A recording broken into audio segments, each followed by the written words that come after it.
in diesem Fest. Im Namen des Vaters und des Sohnes und des Heiligen Geistes. Amen. Gelobt sei Jesus Christus in Ewigkeit. Amen.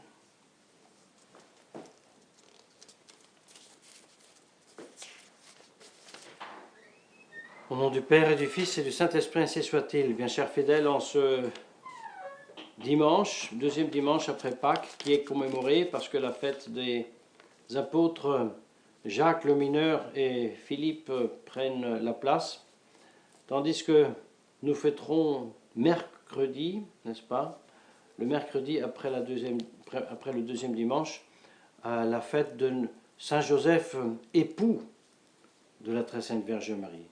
Eh bien, en cette fête, en cette messe, nous avions un memento spécial pour l'âme de Monseigneur Dolan. Vous savez, Monseigneur Dolan, le jour même de la fête de Notre-Dame du Bon Conseil, est subitanellement décédé à la grande surprise de tous, parce que il était encore en très bonne santé, il avait encore envoyé les vœux pour la fête de Notre-Dame du Bon Conseil, avait même demandé les prières pour les candidats qu'il devait ordonner le jour 4 mai, et voilà que tout d'un coup, Dieu l'a rappelé à lui. Chers fidèles, nous prions pour le repos de son âme, et ce décès si subitement survenu nous est aussi une grande leçon d'être toujours prêt à être appelé par le bon Dieu. Et d'autant plus nous prierons et nous prions pour le repos de son âme que Dieu l'a appelé à soi dans un temps dans lequel il était dans une amère polémique avec un autre confrère dans l'épiscopat, certainement une histoire pénible. Et voilà pourquoi donc nous augmenterons les prières pour le repos de son âme en ce jour de Saint Jacques et de Saint Philippe, les apôtres de notre Seigneur qui avaient tellement imité justement la douceur et la bonté de divin Maître, qui était fondé en eux sur une défiance sans borne dans les propres forces, qu'il est allé jusqu'à se troubler. Ses disciples, ses apôtres étaient tellement troublés en considérant leur faiblesse humaine qu'ils étaient sur le bord, avant la mort, la résurrection, avant la Pentecôte, une certaine manière de désespérer. C'est pour ça que le Seigneur leur dit que votre cœur ne se trouble pas. Et il y avait de quoi de se troubler. Un Saint-Pierre qui était tellement ami de notre Seigneur Jésus-Christ, qu'il aimait avec un vrai enthousiasme, mais de celui qui déclare, et certainement dans le fond de son cœur, il désirait, il était prêt, n'est-ce pas, à mourir pour son divin Maître. Comme le bon patriote, n'est-ce pas, aime sa patrie tellement qu'il est prêt à mourir pour sa patrie. Tout ça, c'est très beau, c'est très généreux, mais c'est humain, c'est naturel, c'est pas surnaturel. Et alors ce cœur humain, ce cœur encore trop naturel, se trouble lorsqu'il entend de la voix et de la bouche de son divin Maître « Tu me trahiras ». Avant que le coq ne chante, tu m'auras trahi. Et cette tribulation est contamineuse et prend aussi les autres apôtres, même Judas. Malheureusement, Judas, de cette tribulation, ne prend pas les leçons.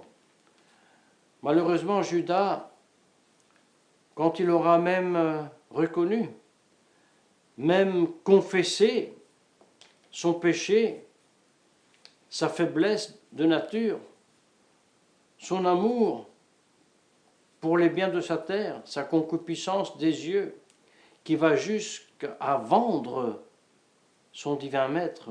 Malheureusement, cet apôtre ne se confie pas aux paroles de notre Seigneur Jésus-Christ. Ne prends pas la perche tendue, croyez en moi comme vous croyez en Dieu, parce que je suis Dieu. Vous me connaissez comme homme et je le suis, mais je suis homme et Dieu. Donc croyez en moi comme vous croyez en Dieu, parce que je suis Dieu. Et je suis Dieu non pas par surajout, comme le fantin qui monte sur un cheval, mais je suis Dieu dans un seul être que je suis, uni dans la personne divine, les deux natures, humaine et divine. Donc, n'ayez pas peur de me adorer aussi dans ma sainte humanité. Et adressez-vous à moi, confessez vos péchés à moi, et vous serez sauvés. Malheureusement, nous le savons, Judas n'a pas fait ça. Il a désespéré. Il s'est endurci dans son cœur. Et il a préféré se jeter dans le désespoir, dans le feu éternel de l'enfer, plutôt de suivre l'exemple de Saint Pierre qui, par contre, après avoir confessé son péché, pleure toute une vie durante parce qu'il se rappelle des paroles de notre Seigneur Jésus-Christ, ne vous troublez pas, croyez en moi, parce que je suis Dieu. Un cher fidèle, cet exemple, n'est-ce pas, des apôtres doit nous encourager parce que beaucoup plus qu'eux qui ont subi le martyre, nous devrions, pour ainsi dire, nous troubler et perdre le courage. Puissions-nous perdre le courage, non pas perdre le courage, mais perdre le courage d'avoir confiance dans nos seules forces de la nature.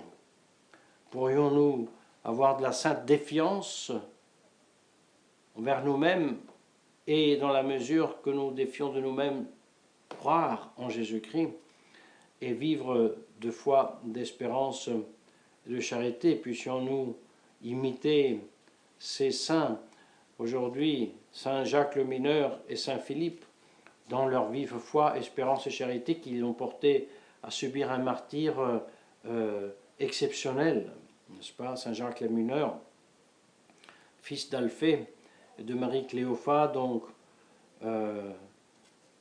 les deux parents emparentés avec la Sainte Vierge et Saint Joseph, c'est pour ça qu'on l'appelle aussi le frère de notre Seigneur, comme ses frères à lui, n'est-ce pas, Judas et celui de l'épître canonique, et aussi Saint Simon, qui après Saint Jacques le Mineur sera le deuxième évêque de Jérusalem, qui lui à son tour subira un incroyable martyre, Saint Jacques Mineur, donc qui non seulement suivait notre Seigneur Jésus-Christ sur la trace de la sainteté, mais dont la tradition dit, ainsi reporte Louis Dubreuc de Ségange dans son livre Les Saints Patrons et Protecteurs, et qu'il rassemblait au Seigneur physiquement, tellement que les fidèles, après l'ascension, allaient le voir pour se rappeler et revoir le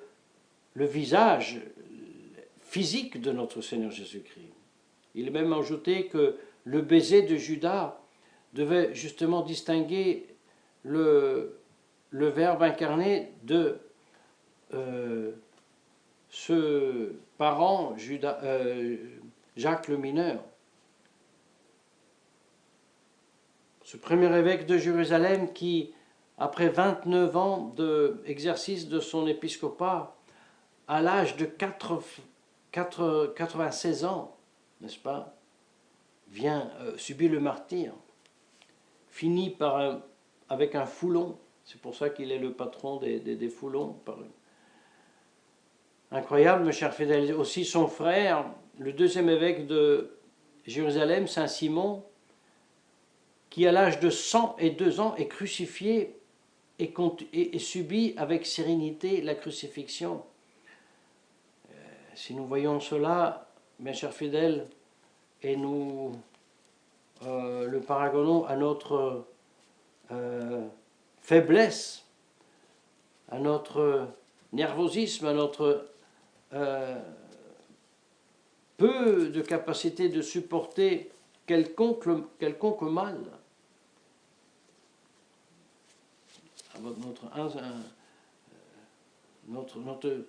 notre refus de supporter quelconque de douleur, nous aurions vraiment occasion de nous troubler et de perdre, pour ainsi dire, courage.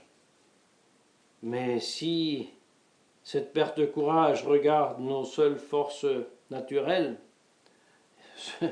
ce découragement est bienvenu, à la condition qu'il soit directement proportionnel et simultané avec une vive foi en notre Seigneur Jésus-Christ, qui, à nouveau, dans notre nature, nous fait vivre de la grâce et triompher de la faiblesse et du péché, comme justement les apôtres, avec la grâce et remplis de l'Esprit Saint, ont triomphé de leur faiblesse et ont versé ensuite leur sang, comme le même Saint Pierre versera son sang crucifié, la tête en bas. Et c'est ces apôtres que nous fêtons aujourd'hui. Nous donnons aussi le magnifique exemple, même Saint Philippe, n'est-ce pas, qui évangélise le territoire en sud de la mer Noire, la Chythie, et subit le martyre en Phrygie, à Hiérapolis, et selon la tradition, lapidé une fois crucifié. Les 2 corps de ces saints martyrs, donc, qu'au VIe siècle, sont portés dans l'église des 12 apôtres à Rome. Quel exemple, et quelle leçon de savoir que le martyre qu'eux ont subi n'est pas un fruit de leur force naturelle, bien que ce sont leurs forces naturelles qui l'ont subi, mais divinisées par la grâce, par la vie surnaturelle. Tout le secret est là, et dans ce secret se prolonge le mystère de l'incarnation, de l'union des 2 natures dans une seule personne. Tout cela, mes chers fidèles, doit nous remplir d'une foi, d'un saint tremblement face à la faiblesse de notre nature humaine, mais qui doit aller de pair avec une confiance fondée sur la foi, sur l'espérance et la charité, qui nous fait approcher de Jésus-Christ, qui nous fait croire en lui, et qui nous fait croire, pour cette raison, de façon majeure encore, dans la Sainte Eucharistie. Parce que nous serions peut-être tentés de dire, mais oui, mais là c'était plus simple parce que Saint Jacques le Majeur, le cousin de Jésus-Christ, le voyait tous les jours, et alors il pouvait lui parler, il était plus encouragé parce qu'il vivait la vive mémoire. Et puis les autres aussi, Sainte Madeleine, les saintes femmes pouvaient jusqu'à embrasser le Christ ressuscité. Alors là, on pourrait dire c'est plus simple, nous devrions dire non. C'est plus simple pour nous, d'une certaine façon, parce que lorsque nous recevons les saintes espèces déposées sur notre langue, nous embrassons pas seulement Jésus-Christ dans tel moment après sa résurrection, mais nous embrassons, non seulement nous embrassons, nous nous unissons physiquement avec le Christ glorieusement ressuscité, avec tous les mérites qu'il a acquis pour nous, et pour ainsi dire, avec tous les instants de sa vie qu'il a vécu. À dire la vérité, dans la réalité, c'est plus que de l'avoir côtoyé notre Seigneur Jésus-Christ tous les jours. Cela, mes chers fidèles, doit nous remplir de grande ferveur, doit nous faire accéder à la Sainte Table de la Communion avec plus de foi doit avoir comme effet un accroissement de notre vie spirituelle, doit avoir comme effet aussi une grande défiance vers nous-mêmes et une beaucoup plus grande confiance en notre Seigneur Jésus-Christ qui se traduira dans cette justice et charité, comme dit le psaume, qui s'embrasse, qui se baise et qui se traduit d'une part dans un jugement beaucoup plus profond et tranchant, dans une haine beaucoup plus lucide et forte de l'erreur et de la malice des actions mauvaises en nous et chez les autres, qui en même temps a une compassion spéculaire pour la misère des personnes mauvaises qui font ces actions mauvaises. Nous pensons par exemple à cette dictature mondiale qui est en train de s'installer, par exemple, et le désir de leur conversion qui faisait dire à notre divin maître qu'il était comme angoissé dans l'attente de verser son sang pour ses pécheurs.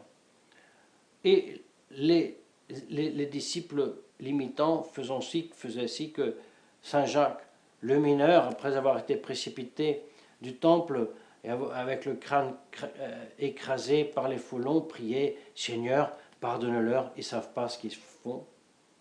Eh bien, mes chers fidèles, ça change beaucoup des analystes de la situation actuelle qui, avec beaucoup d'orgueil et suffisance, analysent et accusent la malice de Davos, etc.